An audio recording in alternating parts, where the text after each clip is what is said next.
Hi friends, welcome to Telugu update world. నమస్కారం అందరికీ. ప్రముఖ ట్రావెల్ బ్లాగర్ నాన్వేసిన ఇన్స్టాగ్రామ్ అకౌంట్ పూర్తిగా బ్యాన్ అయ్యింది. లక్షలాది ఫాలోవర్లను కలిగి ఉన్న ఈ అకౌంట్ ఒక్కసారిగా మాయమవడం సోషల్ మీడియాలో పెద్ద చర్చకు దారితీసింది. సుమారు 1.3 మిలియన్ ఫాలోవర్స్ ఉన్న ఈ ఖాతాకు గతంలో 1.8 మిలియన్ ఫాలోవర్లు ఉన్నారు. కానీ వివాదాస్పద వ్యాఖ్యల తర్వాత ఫాలోవర్ల సంఖ్య క్రమంగా తగ్గుతూ వచ్చింది. ఇప్పుడు ఈ అకౌంట్ పూర్తిగా తొలగించబడింది. అసలు విషయం ఏమిటంటే, మహిళల వస్త్రధారణపై జరిగిన ఒక వివాదానికి స్పందిస్తూ అన్వేష్ తీవ్ర విమర్శలకు గురయ్యేలా అసభ్య పదజాలం ఉపయోగించినట్లు ఆరోపణలు వచ్చాయి.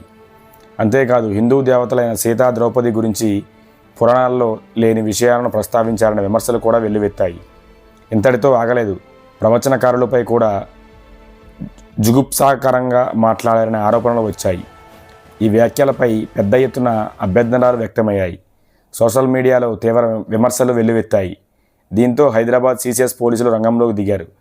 భారతదేశాన్ని దూషించేలా మత విద్వేషాలు రెచ్చగొట్టే వ్యాఖ్యలు చేసినందుకు ఇన్స్టాగ్రామ్ యాజమాన్యానికి అధికారిక లేఖ రాశారు. పోలీసులు లేఖ అందుకున్న ఇన్స్టాగ్రామ్ మేనేజ్మెంట్ ఖాతాను సమీక్షించి కమ్యూనిటీ గైడ్లైన్స్ ఉల్లంఘన కింద పూర్తిగా బ్యాన్ చేసినట్లు సమాచారం. ఇప్పుడు సోషల్ మీడియాలో ఒక పెద్ద ప్రశ్న చక్కర్లు కొడుతుంది.